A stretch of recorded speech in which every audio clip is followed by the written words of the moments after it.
Hello everyone, how are you all. Welcome to idea infusion by triumph academy. आज हम करने वाले हैं आपका unit number 1 of the subject perspective on public administration, जो कि पॉल साइंस वालों का आपका सब्जेक्ट है। इसका यूनिट नंबर 1 हम करने वाले हैं। बहुत ही ज़्यादा शॉर्ट वीडियो होने वाली है आपकी, और डिटेल्ड एक्सप्लेनेशन आप लोगों को मिलने वाली है इसके अंदर। और अगर आपको इसके नोट्स परचेज़ करने हैं, नीचे टेलीग्राम का लिंक है, आप जाकर वहाँ पर नोट्स परचेज़ कर सकते हैं। ठीक है, तो सबसे पहले तो आता है पब्लिक एडमिनिस्ट्रेशन क्या होता है। पब्लिक एडमिनिस्ट्रेशन को हम बोल सकते हैं या तो ये ऑर्गेनाइजेशन या मैनेजमेंट, जो गवर्नमेंट पॉलिसीज़ की मैनेजमेंट या फिर उनका फंक्शन।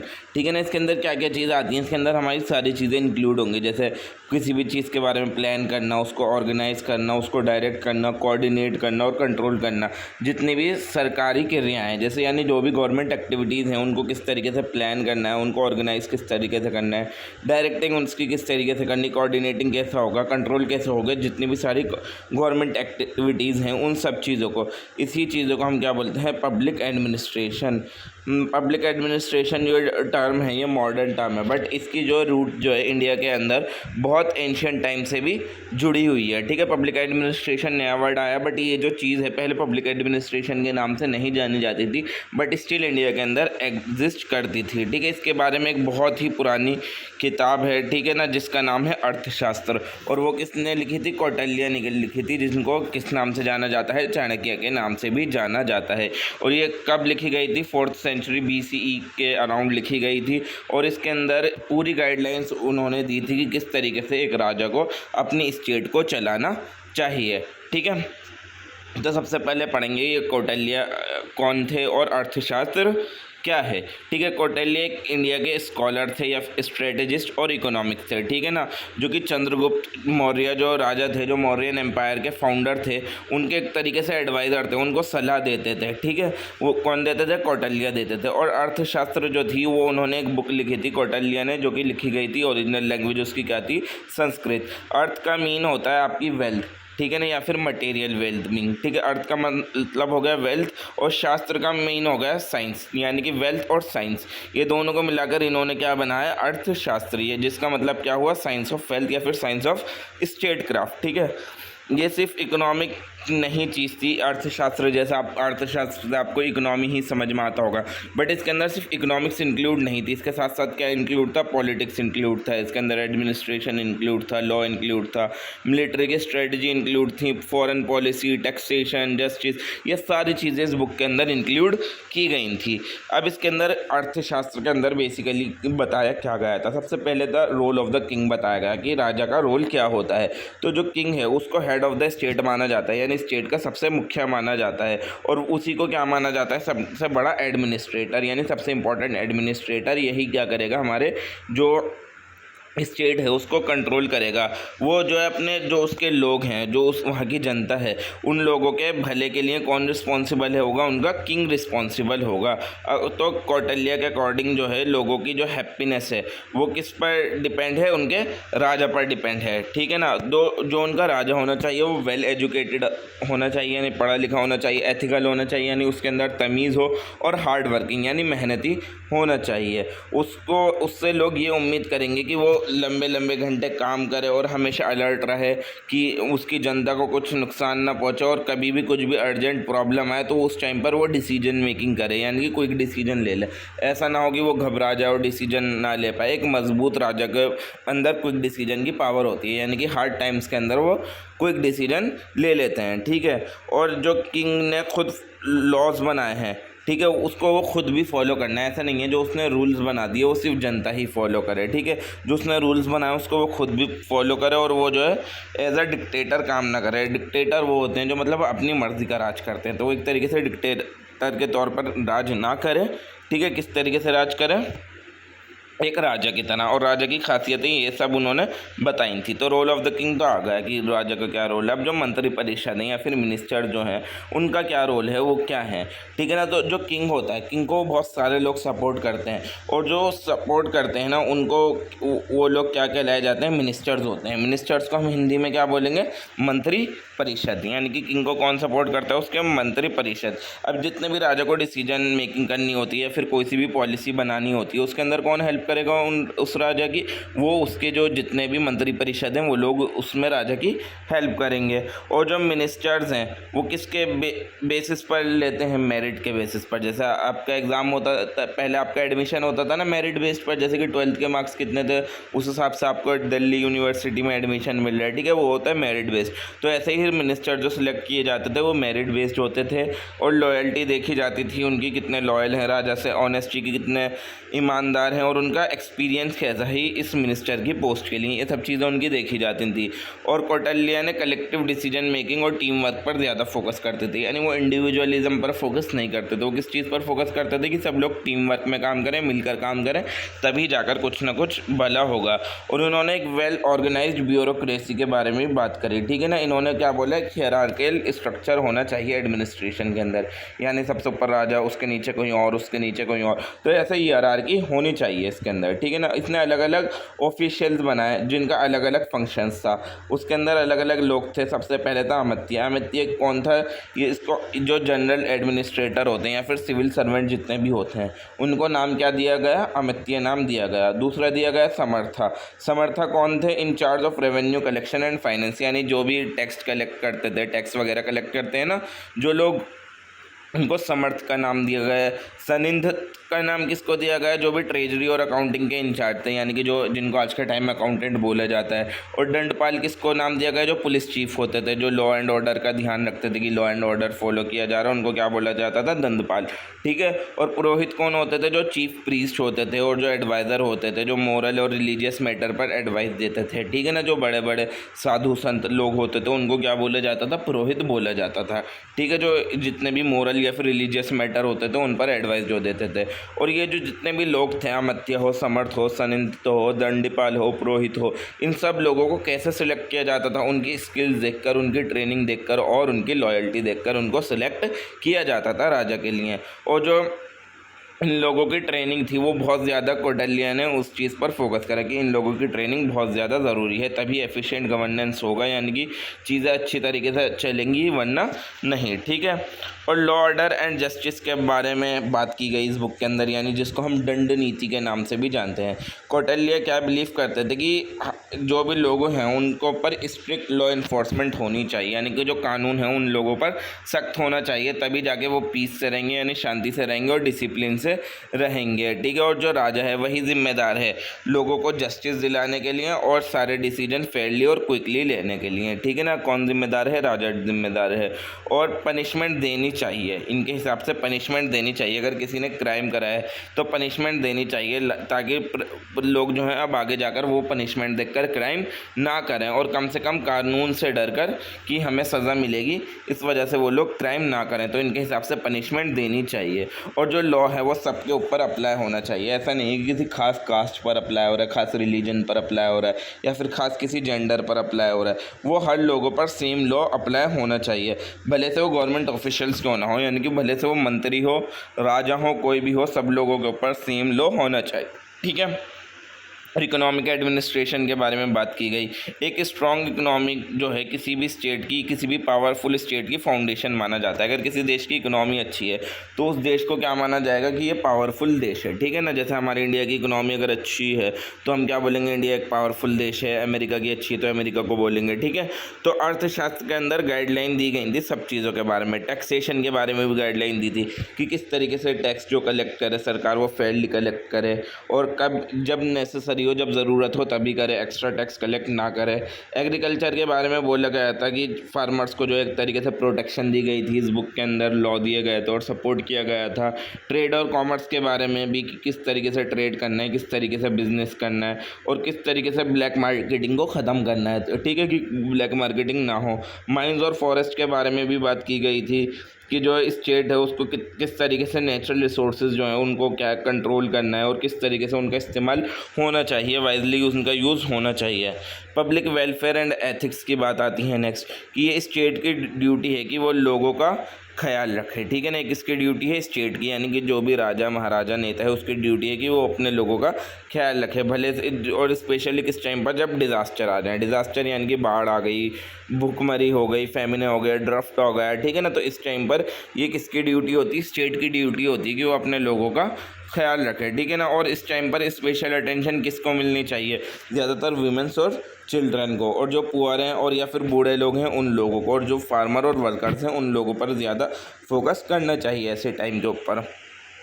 कौटिल्य ने emphasise ethical conduct by rural and officials, यानी जितने भी रूलर्स और ऑफिशियल्स हैं वो इस चीज़ का एथिकल कंडक्ट करें, यानी इस चीज़ का पूरा ध्यान रखें ताकि करप्शन ना हो हमारे देश के अंदर।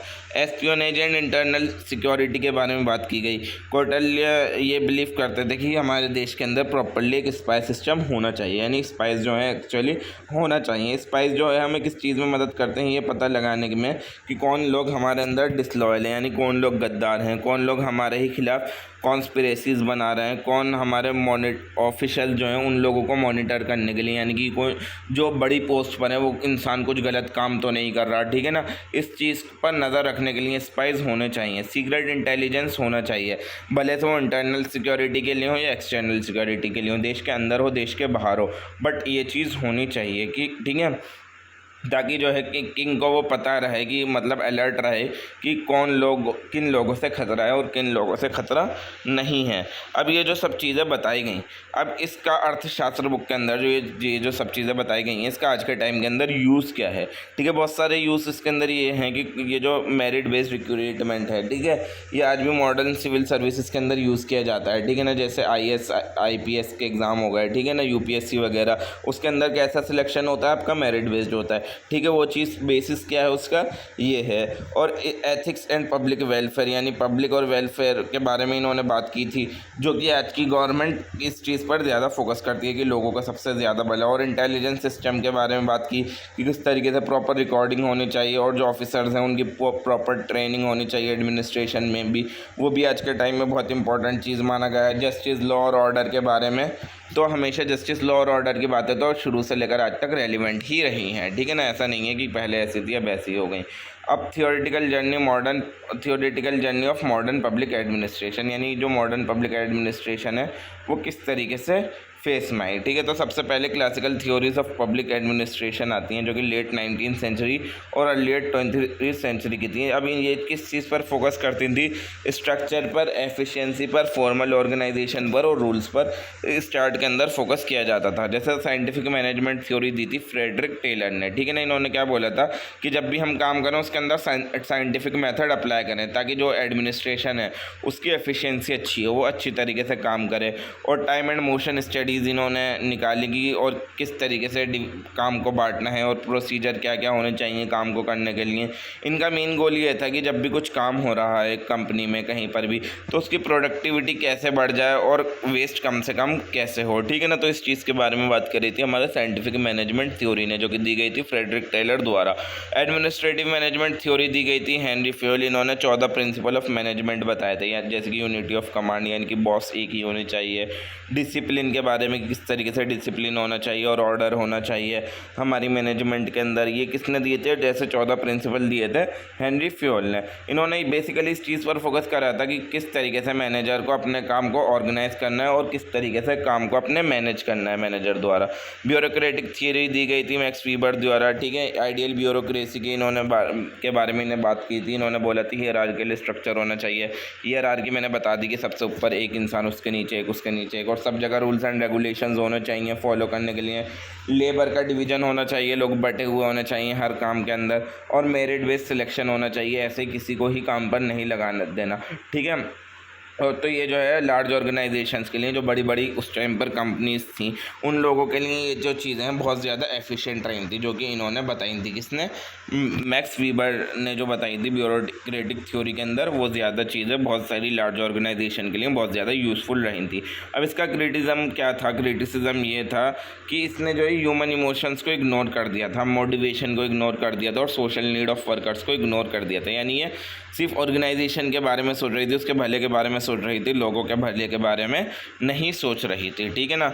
अब human relation and behavioural approach आया, यानी कि वो टाइम ख़त्म हुआ। अब 1930 से 50 का दौर आया। अब इसके अंदर किस चीज़ पर फोकस किया गया, वो ऊपर की सारी जितनी भी चीज़ें थी वो इंसानों पर फोकस नहीं कर रही थी, सिर्फ कंपनी हमारी अच्छी हो जाए, ये सब अच्छा हो जाए, इस चीज़ पर फोकस कर रही थी। फिर ह्यूमन रिलेशन और बिहेवियरल अप्रोच आया। इसने क्या चीज़ों पर फोकस करा, ह्यूमन के बिहेवियर पर, उनकी मोटिवेशन पर, इनफॉर्मल ग्रुप पर और कम्युनिकेशन पर ज़्यादा फोकस किया। एल्टन मायर और हॉथन स्टडीज़ जो हुई थी, ठीक है ना, इसने क्या बताया था कि एम्प्लॉय की प्रोडक्टिविटी इंक्रीज़ होती है, यानी जो भी हमारे पास इंसान काम कर रहा है वो कब अच्छे से काम करता है, जब उसको लगता है कि उसकी वैल्यू की जा रही है उस कंपनी के अंदर, ठीक है ना, तो वो क्या करेगा और अच्छे से काम करेगा। तो इन्होंने ये बोला कि जो हमारे पास लेबर काम कर रही है उनको सोशल और साइकोलॉजिकल तरीके से समझने की हमें ज़रूरत है ताकि वो लोग और अच्छा काम करें।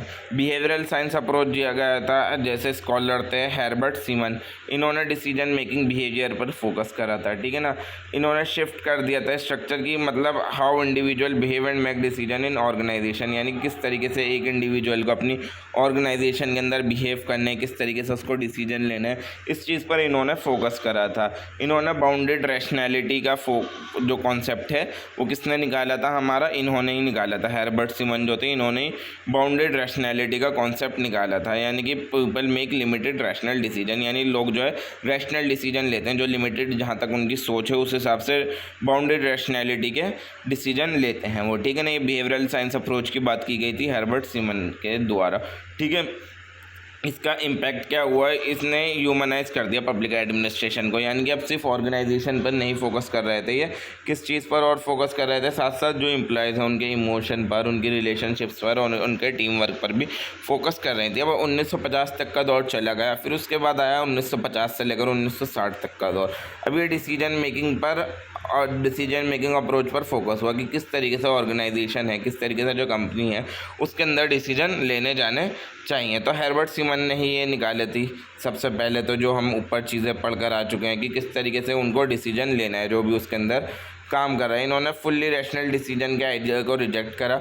इन्होंने क्या बिलीव करते थे कि जो लोग हैं वो कांस्टेंट और लिमिटेड इन्फॉर्मेशन जो होती है उनके हिसाब से, यानी कि मुझे जितना पता है मैं उस हिसाब से डिसीजन ले सकता हूँ, उसके बियॉन्ड डिसीजन नहीं ले सकता, यानी जो चीज़ में मुझे पता नहीं है मैं उस चीज़ पर सही डिसीजन नहीं ले सकता, मैं वहीं तक सही डिसीजन ले सकता हूँ जिस चीज़ के बारे में मुझे पता है, ठीक है ना। अब जो ये अप्रोच था इसने जितनी भी पब्लिक एडमिनिस्ट्रेशन थी उनको और ज़्यादा साइंटिफिक बना दिया था और ज़्यादा एनालिटिकल बना दिया था।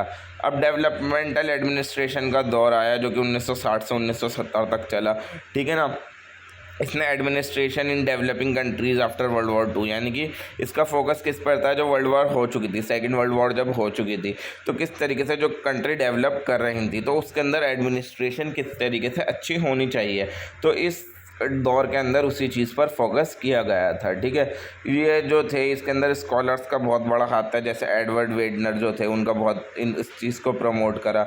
इन्होंने किस चीज़ पर ज़्यादा फोकस करा कि नेशन बिल्डिंग किस तरीके से करनी है, अपनी इकनॉमी को किस तरीके से डेवलप करना है, मॉडर्नाइजेशन किस तरीके से लाना है, नई नई चीज़ें अपने देश के अंदर कैसे लानी है। और इन्होंने गवर्नमेंट के रोल को भी हाईलाइट करा कि किस तरीके से सोशल और इकोनॉमिक चेंज के अंदर गवर्नमेंट का हाथ होता है, तो गवर्नमेंट को क्या भूमिका निभानी चाहिए अपने देश की तरक्की के लिए। इसके फ्यूचर क्या थे, इन्होंने किस चीज़ पर फोकस करा कि प्लानिंग किस तरीके से करनी है और हमारे देश के अंदर इनोवेशन कैसा है, नई नई चीज़ें कैसा है, चेंजेस कैसा है हमारे देश के अंदर, और जो हमारी ब्यूरोक्रेसी बने वो ट्रेंड और मोटिवेटेड ब्यूरोक्रेसी बने, ठीक है। और जितने भी डेवलपमेंट के प्रोग्राम हो रहे हैं उसके अंदर सिर्फ गवर्नमेंट ऑफिशियल्स ना हो, साथ साथ जो सिटीज़न हैं, जो उस देश के रहने वाले लोग हैं वो भी उस चीज़ के अंदर सरकार का साथ दें। इसका क्रिटिसिज्म क्या आता है, इसके अंदर often top down and ignored local need, इसके अंदर ज़्यादातर जो बड़े लोग हैं उन लोगों पर ज़्यादा फोकस करा कि उनका ज़्यादा से ज़्यादा भला हो जाए, और जो लोकल लोग थे यानी कि जो वहाँ के सिटीजन्स हैं उनकी नीड्स को ध्यान में नहीं दिया गया। फिर न्यू पब्लिक एडमिनिस्ट्रेशन का दौर आया जो कि 1968 से 1970 तक चला।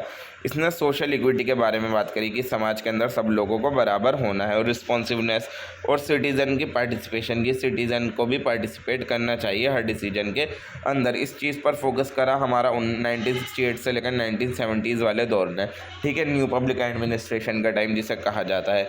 इसके अंदर बहुत सारी सोशल मूवमेंट जैसे कि सिविल राइट वगैरह हुए थे यूएस के अंदर, उसके बारे में हुआ ये चीज़। और स्कॉलर थे इसके अंदर डुइट वेल्डो, इन्होंने क्या आर्ग्यू करा था कि एडमिनिस्ट्रेशन को सिर्फ एफिशिएंसी पर फोकस नहीं करना बट साथ साथ किस पर फोकस और करना है, जस्टिस और फेयरनेस पर भी फोकस करना है। इसके फीचर्स क्या क्या आते हैं कि इक्विटी ओवर एफिशिएंसी, ये नहीं कि सारी चीज़ें अच्छी अच्छी हो रही हैं, इसका भी ध्यान रहे कि सब लोगों को बराबर मतलब हिस्सा मिल रहा है या फिर नहीं मिल रहा, किसी को कम ज़्यादा किसी के साथ तो नहीं हो रहा। वैल्यू और एथिक्स पर इन्होंने फोकस करा और pro poor and participatory governance पर इन्होंने ज़्यादा फोकस करा। इसके क्रिटिसिज्म क्या निकला, अब हर टाइम के अंदर कुछ ना कुछ डेवलपमेंट तो होती रही बट हर टाइम के अंदर कुछ ना कुछ कमियाँ स्टिल आती रही, हर टाइम के अंदर कुछ ना कुछ क्रिटिसिज्म स्टिल आते रहे, ठीक है ना। इसके अंदर जो था ये बन तो गई बट इसकी प्रैक्टिकल इम्प्लीमेंटेशन जो थी वो बहुत ज़्यादा मुश्किल हो रही थी। यानी ये सब चीज़ें बोलने में तो आसान लगती हैं बट इसको प्रैक्टिकली करना बहुत ज़्यादा मुश्किल हो रहा था। तो फिर न्यू पब्लिक मैनेजमेंट बनी जो कि 1980 से 1990 तक का दौर चला। इसके अंदर एफिशिएंसी पर फोकस करा और ये मार्केट ओरिएंटेशन और रिजल्ट पर ज़्यादा फोकस करने लगा। यानी इसके अंदर प्राइवेट सेक्टर मैनेजमेंट का बहुत बड़ा रोल आ गया, ठीक है ना। जो गवर्नमेंट थी यूके, यूएस और वेस्टर्न कंट्रीज़ की जितनी भी गवर्नमेंट थी उन्होंने इस चीज़ को ज़्यादा प्रमोट करा कि प्राइवेट सेक्टर मैनेजमेंट, ठीक है, इस चीज़ को ज़्यादा फोकस करा प्राइवेट सेक्टर को।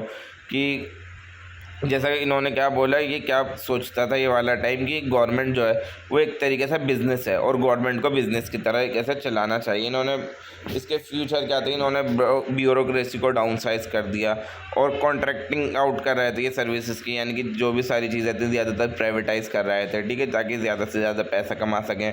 परफॉर्मेंस मेजरमेंट हो रहा था कि कितना कमाए कितना नहीं, और कस्टमर पर फोकस कर रहे थे, ठीक है।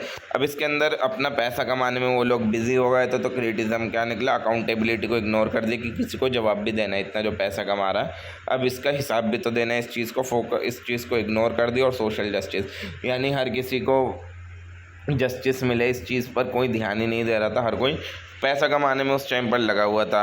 फिर आया गुड गवर्नेंस अप्रोच जो 1990 के बाद से स्टार्ट हुआ और अभी तक चल रहा है। इसने ट्रांसपेरेंसी हो, यानी हर चीज़ पता हो लोगों को, अकाउंटेबिलिटी हो, यानी कि जो काम करो उसको उसकी जवाबदेही करनी हो, participation and rule of law पर फोकस करा, ठीक है ना।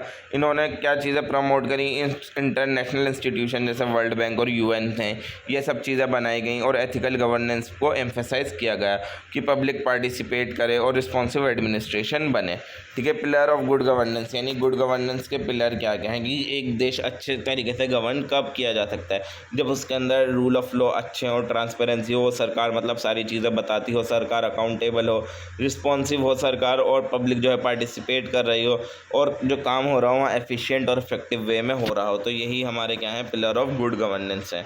अब न्यू पब्लिक सर्विस और डिजिटल एरा गवर्नेंस का है जो कि 2000 से लेकर आज तक चल रहा है। न्यू पब्लिक सर्विस जो कि जेनेट एंड रॉबर्ट डेनहार्ट द्वारा लाई गई, ठीक है। इन्होंने क्या बोला है, जो सिटीज़न है वो कस्टमर्स नहीं है, वो एक तरीके से हमारे क्या हैं पार्टनर्स हैं, ठीक है। ये किसने बोला, जेनेट एंड रॉबर्ट डेनहार्ट ने, ठीक है। इन्होंने किस चीज़ पर फोकस करा कि सिटीज़न का भला हो, ठीक है। वो ऐसा नहीं है कि उनको लूटा जाए बल्कि उनका भला किया जाए, ठीक है। इन्होंने किस चीज़ को वैल्यू करा, इन्होंने वैल्यू करा डेमोक्रेसी को, पार्टिसिपेशन को, कम्युनिटी बिल्डिंग को इस टाइम ने, ठीक है। डिजिटल एरा गवर्नेंस आई जिसके अंदर टेक्नोलॉजी और गवर्नेंस का इस्तेमाल किया जाने लगा ताकि सर्विसेज अच्छी हैं, यानी ऑनलाइन चीज़ों का इस्तेमाल किया जाने लगा, सारी चीज़ें डिजिटलाइज हो गई, डिजिटल प्लेटफॉर्म के थ्रू ट्रांसपेरेंसी हो गई। अब आपको किसी भी चीज़ के बारे में इन्फॉर्मेशन चाहिए आपको ऑनलाइन मिल जाएगी, सारी सर्विसेज की ऑनलाइन डिलीवरी होनी स्टार्ट हो गई। रियल टाइम ग्रीवेंस रिड्रेसल, यानी कि जिसकी जो कंप्लेंट है वो hand to hand online portal पर जमा करवा सकता है और उसके बदले में जो भी उसका है। इसके एग्जाम्पल क्या दे रखे हैं, जैसे डिजिटल इंडिया जो आया, सेवा आया, ऑनलाइन पोर्टल्स बनाया गया सारी चीज़ों के, ये इसके एग्जाम्पल दे रखे हैं, ठीक है। अब प्रिंसिपल क्या क्या है पब्लिक एडमिनिस्ट्रेशन के, पब्लिक एडमिनिस्ट्रेशन के प्रिंसिपल वो हैं जो कि बेसिक रूल गाइडलाइंस वगैरह जो होती हैं कि किस तरीके से गवर्नमेंट ऑपरेशन जो है यानी गवर्नमेंट का जो काम है वो इफेक्टिवली किया जाए, ठीक है। तो इससे रिलेटेड जितने भी प्रिंसिपल्स हैं, रूल्स हैं, गाइडलाइंस हैं, वो क्या कहलाए जाते हैं, हमारे प्रिंसिपल ऑफ पब्लिक एडमिनिस्ट्रेशन कहलाए जाते हैं। कि जितनी भी पब्लिक ऑर्गेनाइजेशन है, जितनी भी सरकारी समितियाँ हैं, वो किस तरीके से एफिशिएंटली, एथिकली और मतलब लोगों के भले के लिए काम करें, ठीक है। ये किसके अंदर हमारी आती हैं, प्रिंसिपल ऑफ पब्लिक एडमिनिस्ट्रेशन के अंदर आती हैं। कि प्रिंसिपल क्या है हमारे पब्लिक एडमिनिस्ट्रेशन के, सबसे पहले तो हियरार्की होनी चाहिए, ठीक है। यानी कि अरेंजमेंट ऑफ पोजीशन होना चाहिए, यानी कि टॉप मैनेजमेंट अलग, बॉटम अलग, मिडल अलग, लोअर अलग, इस तरीके से हायरार्की में सारी चीज़ें डिवाइड होने चाहिए। और हर लेवल के ऊपर एक उनका सुपरवाइज़र होना चाहिए, यानी कि लोअर पे मिड वाले, मिड पे टॉप वाले, इस तरीके से हर किसी के ऊपर एक होना चाहिए जिसको वो सुपरवाइज करें। इससे क्या होगा, क्लियरिटी होगी अथॉरिटी एंड रिस्पॉन्सिबिलिटी में, यानी कि जो भी काम करेगा वो इंसान रिस्पॉन्सिबल होगा कि मतलब मुझे आगे जाकर बताना भी, इस काम की जवाबदेही भी करनी, और जो अथॉरिटी होगी उसके पास पावर होगी कि वो सवाल पूछ सके कि भाई मैंने तुम्हें ये काम दिया था, तुमने करा या नहीं। जैसे गवर्नमेंट ऑफिस हैं, उनके ऊपर, उसके अंदर डिस्ट्रिक्ट कलेक्टर होता है, वो तहसीलदार से ऊपर होता है, ठीक है ना, और तहसीलदार जो है वो कलेक्टर से ऊपर होता है। तो इस तरीके से ये हायरार्की होनी चाहिए। यूनिटी ऑफ कमांड होनी चाहिए कि जो एक एम्प्लॉय है वो सिर्फ एक ही सुपीरियर से ऑर्डर ले, यानी कि उसके 10 बॉस हों, उसको ऑर्डर लेने वाला सिर्फ एक ही बॉस हो।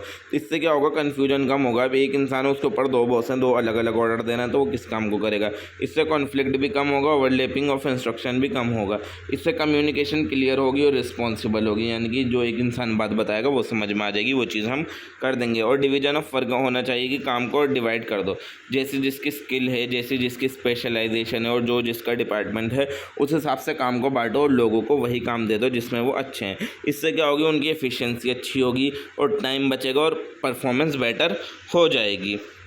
जैसे एग्जांपल क्या दे रखा है, एक हेल्थ डिपार्टमेंट है, उसके अंदर जो है हेल्थ से रिलेटेड सारी चीज़ें हो रही हैं, और जो एजुकेशन डिपार्टमेंट है उसके अंदर स्कूल्स, कॉलेज वगैरह उन सब चीज़ों से रिलेटेड चीज़ें हो रही हैं। तो यानी कि इन काम को बांट दो, ऐसा नहीं कि मिक्स हो रहा है कि एक ही जगह से हेल्थ और एजुकेशन दोनों काम चल रहे हैं, ठीक है, ऐसा नहीं होना चाहिए।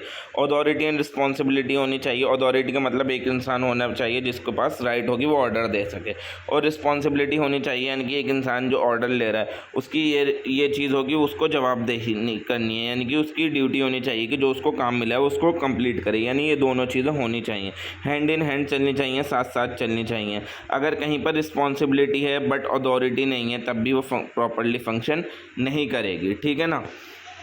डिसिप्लिन होना चाहिए स्मूथ फंक्शनिंग के लिए, ताकि पब्लिक ऑर्गेनाइजेशन अच्छे तरीके से चले।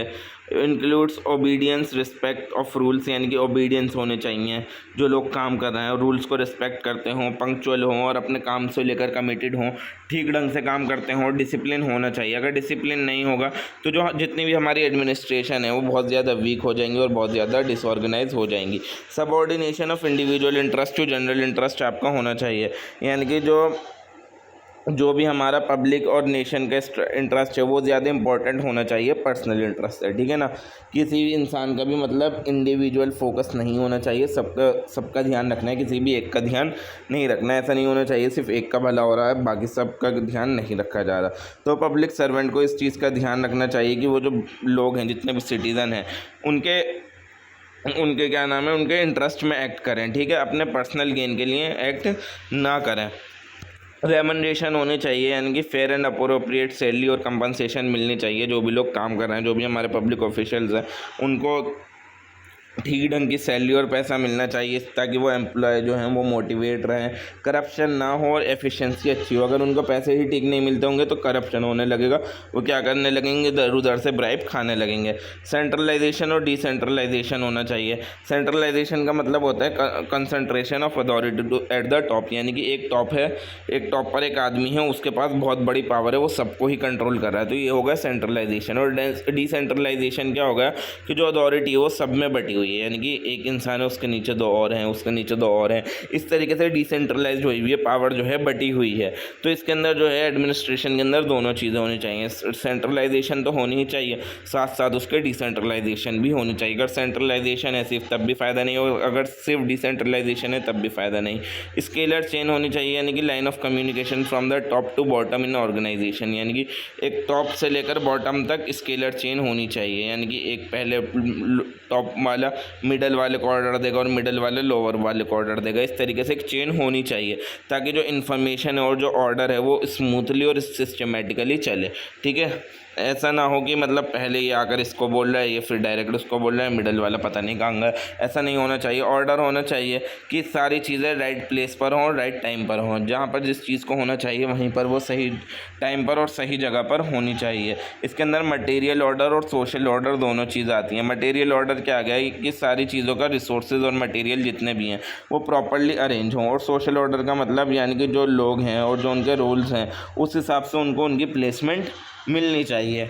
इक्विटी होनी चाहिए। इक्विटी का मतलब ये होगा आपका कि जितने भी पब्लिक ऑफिशियल्स हैं वो हर किसी को फेयरली और जस्टिस के साथ ट्रीट करें, ठीक है। किसी के साथ डिस्क्रिमिनेशन ना करें, भले से कास्ट के हिसाब से, रिलीजन के हिसाब से, जेंडर या फिर क्लास के हिसाब से डिस्क्रिमिनेशन किसी के साथ भी ना करें। इससे क्या होगा, सिटीज़न और गवर्नमेंट के बीच में जो है ट्रस्ट बिल्ड होगा। स्टेबिलिटी ऑफ टेन्योर होना चाहिए कि गवर्नमेंट एम्प्लॉयज़ जितने हैं उनको रीज़नेबल टाइम मिलना चाहिए उनके पोजीशन के अंदर वर्क करने के लिए। जैसे कि उनकी एक लिमिट होनी चाहिए कि एक इंसान जो काम करेगा 5 साल करे, 10 साल करे, ठीक है। उसका फ्रीक्वेंट ट्रांसफ़र नहीं होना चाहिए कि 1 महीना काम करो उसका कहीं और ट्रांसफ़र कर दिया, ठीक है। ऐसा नहीं होना चाहिए। इससे क्या होगी, स्टेबिलिटी बढ़ जाएगी।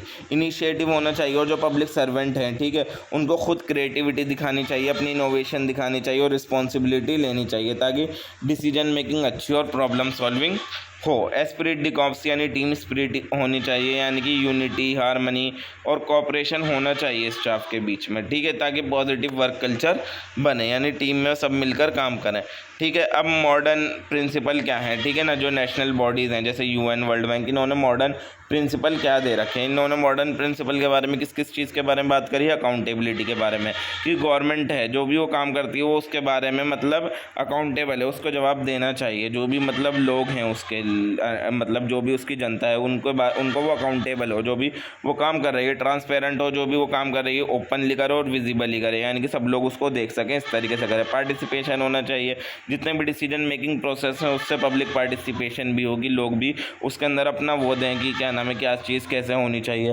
रूल ऑफ लॉ होने चाहिए कि गवर्नमेंट और सिटीज़न को सारे लॉ को इक्वली फॉलो करना चाहिए। एफिशिएंसी और इफेक्टिवनेस होनी चाहिए कि सर्विसेज जो हैं डिलीवर की जाएँ minimum resources and maximum result के साथ। एथिकल कंडक्ट होना चाहिए कि जितने भी पब्लिक सर्वेंट हैं वो मॉरल और प्रोफेशनल स्टैंडर्ड को प्रॉपर्ली फॉलो करें। अब नेक्स्ट जो आता है वो आता है थ्योराइजिंग पब्लिक एडमिनिस्ट्रेशन। थ्योराइजिंग पब्लिक एडमिनिस्ट्रेशन का मतलब होता है आइडियाज़ बनाना, मॉडल्स बनाना या फ्रेमवर्क बनाना कि किस तरीके से जो पब्लिक ऑर्गेनाइजेशन है या फिर जो गवर्नमेंट पॉलिसीज़ हैं उसको किस तरीके से इम्प्लीमेंट किया जाए और किस तरीके से एडमिनिस्ट्रेटर वगैरह जो है वो डिसीजन ले। तो इस चीज़ को हम क्या बोलेंगे, थ्योराइजिंग पब्लिक एडमिनिस्ट्रेशन।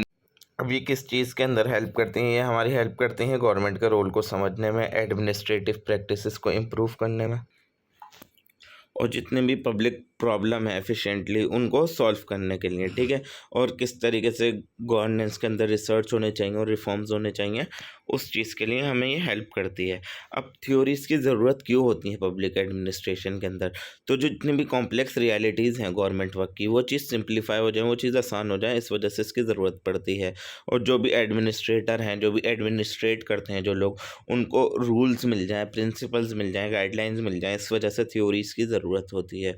और जो पब्लिक सिस्टम है वो और ज़्यादा स्ट्रेंथ हो, ठीक है ना, उसकी स्ट्रेंथ क्या है और उसकी वीकनेसेस क्या है, हमारा जो सिस्टम है, ठीक है, जो भी हमारा गवर्नमेंट सिस्टम है उसकी मतलब पॉजिटिव क्या है, नेगेटिव क्या है, स्ट्रेंथ क्या है, वीकनेसेस क्या है, वो सब चीज़ें समझने को मिल जाए, ठीक है। और एडमिनिस्ट्रेशन पॉलिटिकल, सोशल और इकोनॉमिक एनवायरनमेंट से किस तरीके से कनेक्ट हो, इस वजह से हमें थ्योरीज़ की ज़रूरत मिलती हैं। अब मेजर फेसेस क्या हैं हमारे थ्योरीज़ के पब्लिक एडमिनिस्ट्रेशन के अंदर। सबसे पहले क्लासिक थ्योरीज़ जो दी गई थी वो 1900 और 1930s के बीच में दी गई थी। इन्होंने किस चीज़ पर फोकस करा, वही structure, rules, efficiency and formal organisation पर, जैसे कि फ्रेडरिक टेलर और हेनरी फ्यूल की मैं बताकर आ चुका हूँ, और मैक्स वीबर की। इसका मेन आइडिया क्या था कि हियरार्किकल स्ट्रक्चर होना चाहिए, काम डिवाइड होना चाहिए, हर चीज़ के लिए रूल होने चाहिए और अथॉरिटी डिवाइड होनी चाहिए कि टॉप के पास ज़्यादा और उसके पास कम।